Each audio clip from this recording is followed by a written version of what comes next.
Ez itt a Lépj Előre, az Esztergomi Inkubátorház üzleti podcastje. Lehetőségek, ötletek. Ismerd meg az Esztergomi Inkubátorházat, élj az általa kínált lehetőségekkel, és lépj szintet vállalkozásoddal. Széchenyi 2020 készült Magyarország kormánya megbízásából, az Európai Unió támogatásával az a helyi gazdaságfejlesztésért inkubátorház építése Esztergomban tárgyú TOP 1.1.2 KO1 2017 000003 azonosító számú pályázat keretében. A vállalkozások sikere sok mindentől függ, és ebben most már segítséget is kapnak az Esztergomban vállalkozók, vagy akik arra számítanak, hogy az inkubátorház segítségét kérik, egyébként nagyon jól járnak vele, mert hogy szakmai támogatást is nyújt. Az Esztergomi Inkubátorház szakmai tanácsadójaként van itt jelen a következő vendégem, dr. Tálas Mátyás.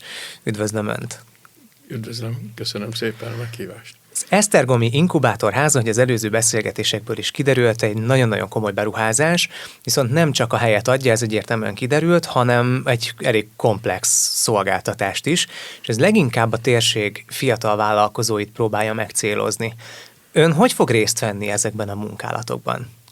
Hát az egyik feladatom az lesz, hogy a induló vállalkozásokat egy kicsit körbejárni, hogy mivel szeretnének foglalkozni, milyen lehetőségeik vannak a feladatok megoldására, milyen technikai háttérrel rendelkeznek, és hogy amit akarnak csinálni, annak a legoptimálisabb technológiáját valahogy biztosítani részükre. Kicsit nekem ez úgy tűnik, mintha egyúttal egy ilyen diagnosztika is lenne. Természetesen, mert ahhoz, hogy egy vállalkozás jól működjön, ahhoz tudni kell nagyon sok összetevőt, hogy elinduljon, ne az első időszakban jöjjenek a nagy szakadékok, amik elveszik a kedvet a vállalkozónak, hanem ténylegesen sikerorientált legyen, és előremenetet tudjunk biztosítani. Akkor jól hallom, hogy nem feltétlenül csak kezdővállalkozásoknak fognak segítséget nyújtani, hanem azoknak is, akik egyébként a vállalkozásukat már elindították.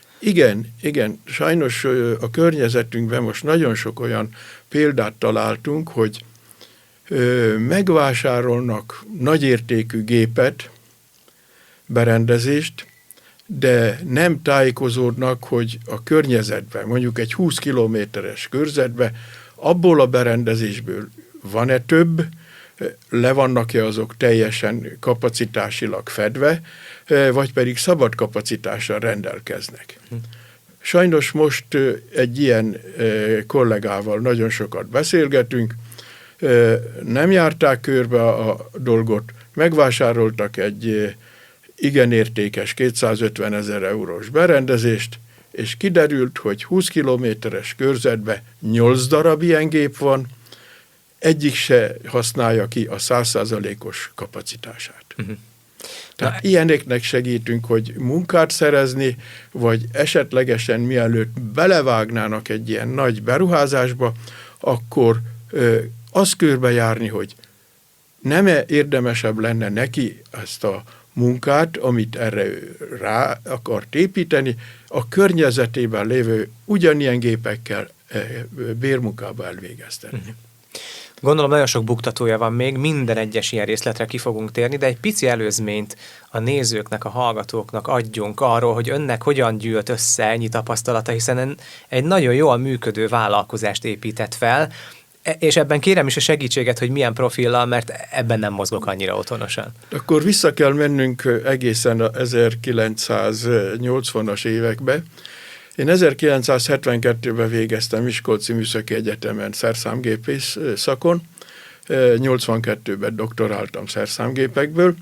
A doktorátusomnak a fő témája a színmarógépgyár, Esztergomnak a legsikeresebb gyártmánya, ami saját tervezésű gyártmánya, az MZ gépcsalád. Ez egy nagy portál gépcsalád, nagyon keresett volt, csak példaként. Egy németországi cég 14 darabot vásárolt belőle, holott abban az időszakban ez 2,5 millió márka volt. Német márka. Akkor vitték a kínaiak, Iránba szállítottunk, Kanadába szállítottunk ebből a gépekből, és én úgy hagytam ott a marógépgyárat, hogy az utolsó 2 évben már műszaki kereskedelmi igazgató voltam, és úgy láttam, hogy itt nem igazán fognak a szerszámgép vonalon fejleszteni a Magyarországon.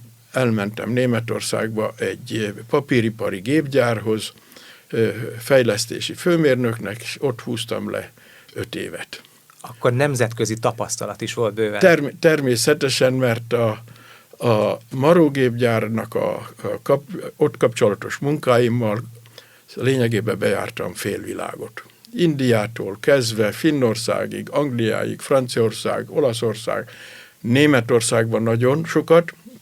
Összeszámoltam, hogy életemből 9 évet töltöttem Németországba eddig, és hát nyitott szemmel járkáltam, láttam, hogy hol, mik vannak, stb.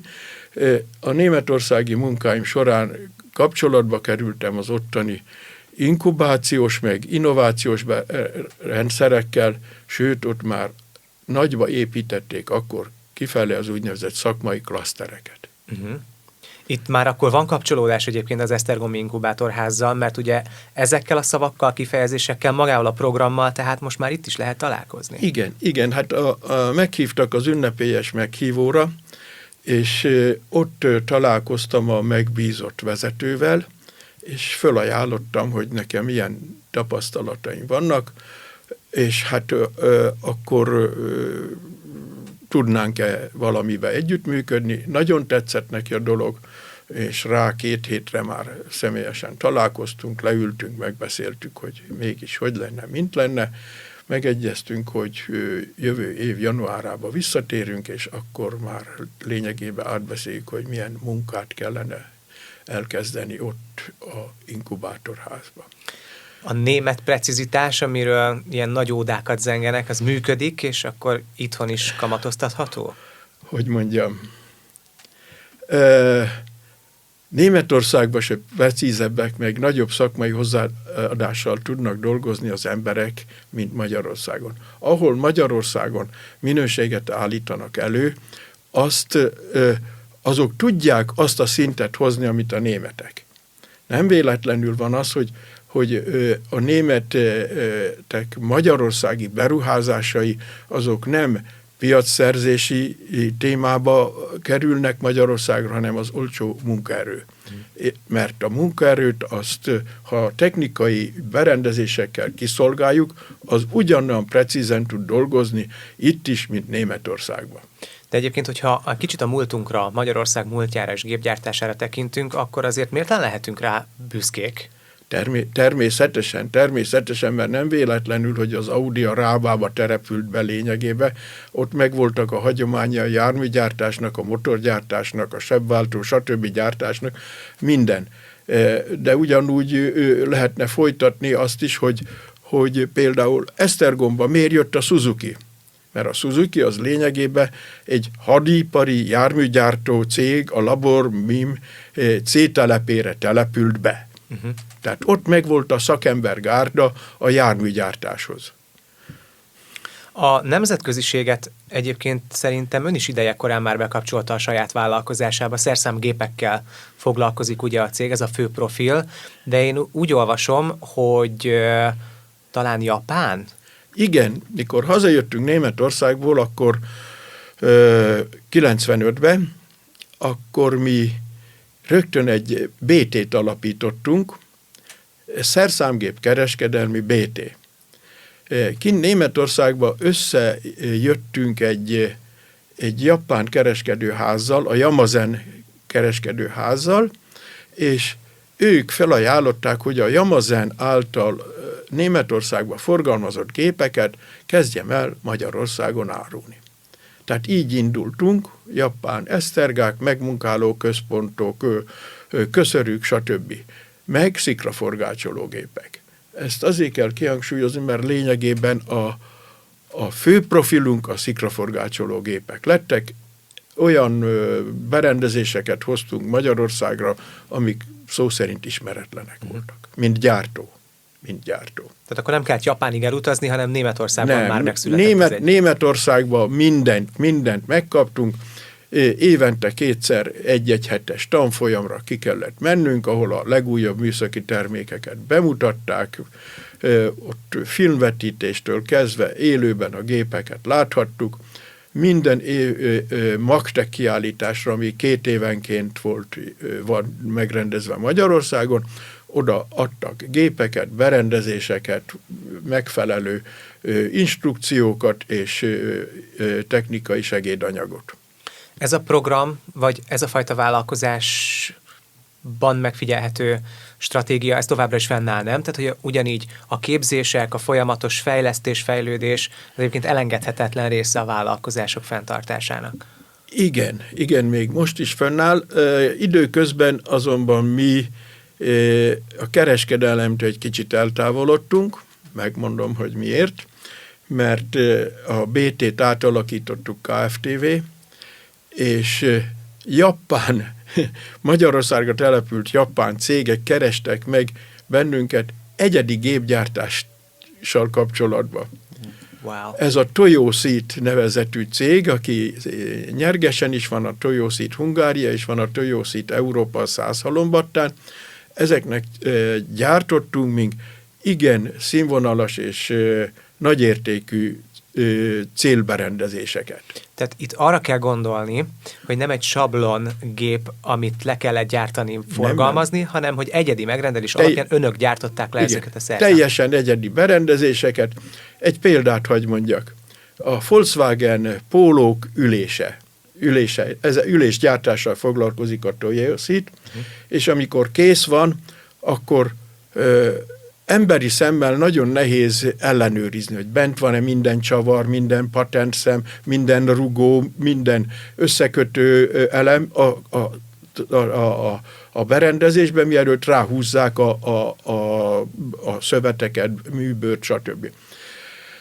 Erre csináltunk egy berendezést, ami 8 darab kamerát működtet. Ezt a 8 darab kamerát mi megtanítottuk, hogy mit kell neki látni, és akkor a felvételek alapján csináltunk egy kiértékelő szoftvert, hogy tényleg ott van-e minden. És lényegében emberi kéz érintése nélkül lekontrollálta 100%-ig az ülést, hogy oké, vagy nem oké. Nagyon örülök, amikor egy picit mögé látok a dolgoknak, én ezért szeretek üzemeket, csarnokokat látogatni, hiszen ott tárul elém a valóság, hogy mi történik a háttérben. Tehát a színfalak mögötti rész az önök dolga igazából, hogy hogyan rakják össze ezeket a gépeket. Hát, hogy mondjam, ez kell nagyon nagy ismeretanyag, hogy mit tudok megvásárolni, miből tudom fölépíteni a gépet. Mert ma már ott tart mindenki, hogy nem szabad mindent neki gyártania. Mindent a szakértő cégektől kell megvásárolni. Akik ebbe profik, azt megveszem, beépítem, és akkor az biztosan azt csinálja, amit akarunk. Nem kell kísérletezni, hogy én ugyanazt megcsináljam. Az már a múlté. Egy kicsit nekem hasonlít ez a fajta rendszer, talán Amerikában vannak úgy, talán a vállalkozásokkal is, meg a hétköznapi élettel is, hogy egy valamire nagyon ráfókuszálnak, azt professzionálissá fejlesztik, mindenhez nem kell érteni. Egy kicsit egyébként az önök cégének is ez a profilja, mert azért egyébként nagyon sok mindennel, a gépgyártáson belül nagyon sok mindennel foglalkoznak. Teljesen ez a mi meglátásunk is, hogy nem szabad itten mindent csinálni. Egy példát mondok. A Delphi Calsonic Balasagyarmatnak, ez egy amerikai cég, aki a klímakompresszorokat gyártja Magyarországon 2002-től folyamatosan.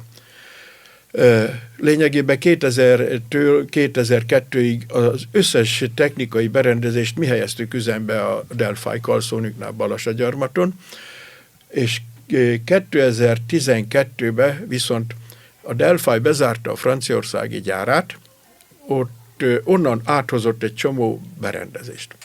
És 12 darab függőleges CNC esztergát hozott, ami romokba hevert. Tehát szó szerint azt mondták, hogy ha nem tudjuk megjavítani, akkor megy a mételepre.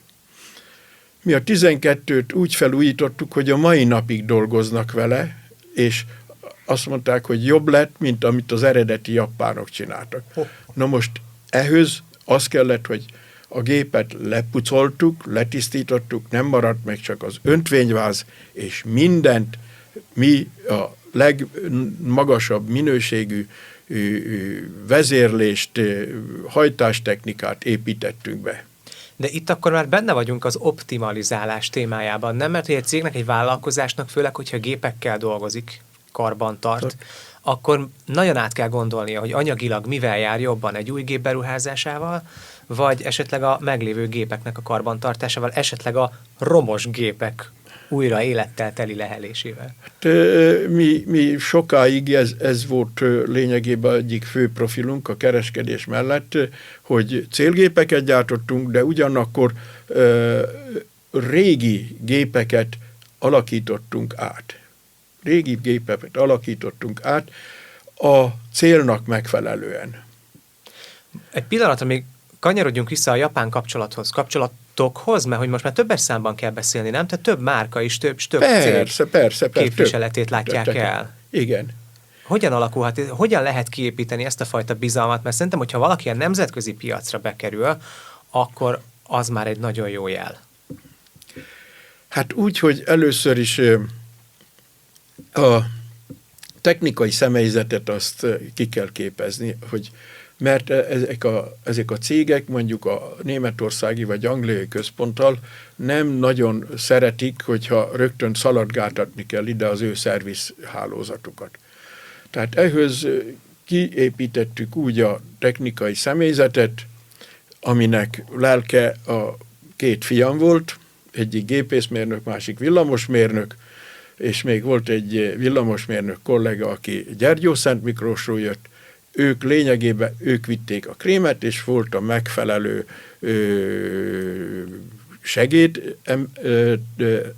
segéd személyzet, aki a kétkezi munkát elvégezte az irányításunk alatt. Tehát akkor ide ténylegesen elengedhetetlen a szaktudással rendelkező munkatárs. Igen. Na most ezt el kell mondanom, hogy lényegében a fiaimat is, meg a szakemberemét és a szerszámgépeknek a szerelésére, beállításokra azt én tanítottam be őket. Tehát nekem volt szerszámgép hátteres ismereteim, anyagom, és ilyen előfeszítéseket, főorsó beállítást, stb. Ezt mind meg kellett a fiúknak magyarázni, hogy nem úgy kell csinálni, mint egy hagyományos gépnél, hogy ideütök, odaütök, megszorítom és kész, hanem mondtam, hogy a kalapácsot elfelejteni, mert a mikronokat azt el lehet ütni több száz milliméterre, hogyha nagyot oda csapunk. És megtanulták, szépen megtanulták a szerszámgépekkel, hogy kell szerelni. Olvastam a profillal kapcsolatban az oldalukon, hogy mennyi mindennel foglalkoznak. Ugye a TMT High-Tech Kft-ről van tehát szó. Is, mert a TMT High-Tech Kft. Az most már, hogy mondjam, kifele megy valami, most már Quantor High-Tech Kft. Működik 2021 óta, és lényegében ugyanazzal a profillal, ugyanazzal a kapcsolati rendszerrel, csak itt egy kis névváltozás történt. Nekem ezek a kifejezések sokat nem mondanak, mert nem vagyok egy műszaki típusú ember. A műszaki beállítottságú emberről el tudom képzelni önről is, ahogyan elmondta büszkén, hogy az esztergomi üzemben saját maga által tervezett gépeket tudott megvalósítani, hogy benne van ez a kihívás, hogy valami újat teremtek, valami olyasmit, ami egyedi, ami ennek a cégnek a saját profiljába bele fog vágni. Tehát, hogy valami újat teremteni. Igazából ez is egyfajta művészet. Igen, de most ehhez tartoznak olyan dolgok, hogy a 2020-as pandémia idejében, vagy 21-es pandémián idejében, ugye akkor a fizikai dolgozók azok dolgoztak, de a irodai személyzet az házi munkán volt, és láttam, hogy itten a fertőtlenítést a katonák kézzel csinálják a iskolákba, kórházakba, stb. És akkor elkezdtem interneten nézelődni, és kiderült, hogy ezt Japánba, akkor Egyesült Államokba, Kínába nagyon nagy mértékben már robotokkal csinálják. Úgynevezett AMD-s robotokkal, ami lényegében egy platform, és arra van felszerelve egy UVC lámpa. A leghatásosabb fertőtlenítő ezek az UVC lámpák, mert a vírusokat szó szerint elégetik a levegőbe. És lényegében 2 hónap alatt csináltunk egy robotot, egy fertőtlenítő robotot, és úgy alakult a helyzet, hogy egy gödöllői cég megvette szőröstül, bőröstül, hogy ezt ő fogja gyártani. Tehát magát a technológiát megvásárolta? Nem, mi meg is fizikailag is elkészítettük a berendezést, ki is próbáltuk, gyönyörűen működött, és azt mondták, hogy hát mivel nekünk ilyenről már nem volt kapacitásunk, hogy ezt nagyobb darabszámba csináljuk, majd hogy nem ezt hobbiból, hogy nem járkáltam be az üzembe, csak időnként, mert ment a munka, soha nem álltunk le, és megcsináltuk, elvittük Gödöllőre, bemutattuk, és azt mondták, hogy na, ne is vigyük vissza, ez az övéké. Meggyőzte őket. Meglátták, és azóta is úgy tudom gyártják, és érdekes módon, hogy nem Magyarország volt az, aki ráharapott volna. Szerbia, Horvátország, Szlovénia, ezek vitték. Viszik ma is. Akkor nekem ebből az derül ki egyébként, hogy a magyarországi gépgyártás és technológia azért egészen magas szinten tud állni, hogy arra felfigyeljenek külföldön is. Na most nekem ez egy nagy bánatom, ez a magyarországi gépipar, mert sajnos nagyon-nagyon csekély az a termék, amit magyar mérnökök terveztek, magyar mérnökök találtak ki, alkottak meg, és gyártottak.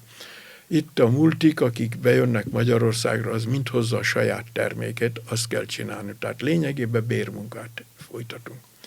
És én nagyon pártolom azokat a cégeket, akik hajlandóak teljesen üres lappal indulni és kezdeni, új berendezéseket kitalálni, megalkotni, mert ez lényegében a magyar siker egyik alapja. És akkor itt fog képbe jönni egyébként az inkubátorház is, mert hogy ebben konkrétan segítséget. Természetesen. Még mielőtt azt kitárgyalnánk, engem még érdekelne tényleg maga ez a szakma, a műszaki vonal, mert hogy én úgy sejtem, ehhez nem kell egyébként nagyon szakértőnek lenni, hogy ez pont az a vonal, ami folyamatosan fejlődik, változik. Tehát, hogyha egy állandó van ebben a szakmában, az a változás. Tehát, hogy elkezdődött a gépgyártás, amire büszkék vagyunk, nyilván az időben, ha visszamegyünk, akkor van mire büszkéknek lennünk, mikor már azt hinnénk, hogy már úgyse fejlődik tovább, de mindig folyamatosan. Folyamatosan. Tehát önöknél nincs megállás. Nincs bizony. Hát ha megnézzük az egész fejlődési vonalat, a SIM esztergomi marrógépgyár, amikor én oda kerültem 1972-be, már SIM ösztöndíjjal végeztem az egyetemet is egyébként, akkor még hagyományos gépeket gyártott. 72-ben vásároltuk meg a Forrest licencet Franciaországból, az első NC gépet.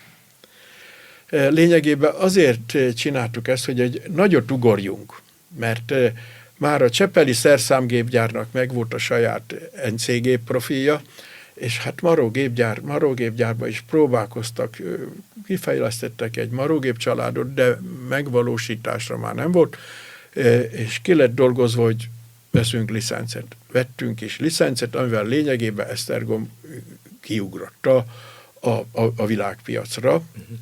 Ezzel a 2 típusú megmunkálóközponttal lényegében nagyon nagyot dolgoztunk, egy nagyobban, még egy kisebbel. A kisebb berendezés volt a Polyax, amit lényegében már én, mint fiatal mérnökként, ott alig 2 éve voltam ott, én vettem át a franciáktól a teljes licenc dokumentációt. Le is gyártottunk licenc alapján 3 darabot, rájöttünk, hogy ez rendkívül drága, és azt a feladatot kaptam, hogy csináljunk belőle egy olcsó, jól működő, sikeres gépet. Fél év múlva kész volt a átalakított Polyax, és több százat gyártottunk belőle, mert annyira sikeres volt. Magyarországra nagyon sokat, Csehországba, Romániába, NDK-ba. Akkor még? Akkor még igen.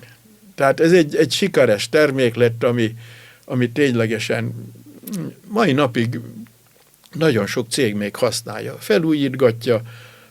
Esztergomban van egy nagyon jó szerviztársaság, aki ezeket még a mai napig is tudja kezelni, felújítani. Egy pár mondat erejéig a robotokról is beszéltünk. Engem még azért alapvetően érdekelne, hogy a robotikában látják-e a jövőt, és hogy mennyire, miben és hogyan fog változni a gépgyártás. Na most itt nagyon keményen el kell határolódni, hogy a gépgyártás hogy áll össze. Mert ugye a gépgyártáshoz tartozik az egyedi gépgyártás, a szerszámgyártás, egyedi berendezések gyártása. Ez, hogy mondjam, nagyon nehezen robotizálható, igen magas költségekkel. A szériagyártás viszont keményen robotizálható, pláne, hogy most bejönnek ezek a emberi agyat helyettesítő, hogy így mondjam, programok, azok már keményen bele fognak szállni a nagy szériájú gyártásba, ahol a robotok ténylegesen átveszik a szerepet az emberektől. Önöket még ez nem fenyegeti egyelőre? Minket ez még nem fenyeget egyelőre, mert az egyedi gyártásnak lényeg az, hogy 1-2 darabot kell gyártani, kész vagyok vele, aztán hónap lehet, hogy teljesen más jellegűt csinálok. Nálunk is van ilyen, hogy hívják, hogy ma acélt munkálok meg, de már hónap reggel alumíniumot, aztán hónap délután meg már titánt, mert úgy jönnek az alkatrészek, tehát ott ilyesmiek, vagy csinálok egy 18 kilós darab, utána csinálok egy 20 dekásat. És ez a folytonos változás az, igen, ami ugye rengeteg tapasztalatot igen, tud adni, és mindig újat és újat igen, kell alkotni. Ezért is hiteles egyébként, hogy ön szakmai tanácsadóként részt fog venni ebben a munkában, és akkor hamarosan innen folytatjuk. Engem az fog érdekelni majd a következő részben, a beszélgetésünk következő részében, hogy konkrétan hogy néz majd ki az a munka, amit az Esztergomi Inkubátorházban a fiatal vállalkozókkal együtt fognak tudni létrehozni. Az Esztergomi Inkubátorháznak a működésével folytatjuk tehát hamarosan, jelenlegi vendégemmel, dr. Tálas Mátyással. Ez volt a Lépj előre, az Esztergomi Inkubátorház üzleti podcastje. Lehetőségek, ötletek. Ismerd meg az Esztergomi Inkubátorházat, és fejleszd tovább vállalkozásodat. Széchenyi 2020 készült Magyarország kormánya megbízásából, az Európai Unió támogatásával, az a helyi gazdaság fejlesztéséért Inkubátorház építése Esztergomban tárgyú TOP 1.1.2 KO1 2017 0003 azonosító számú pályázat keretében.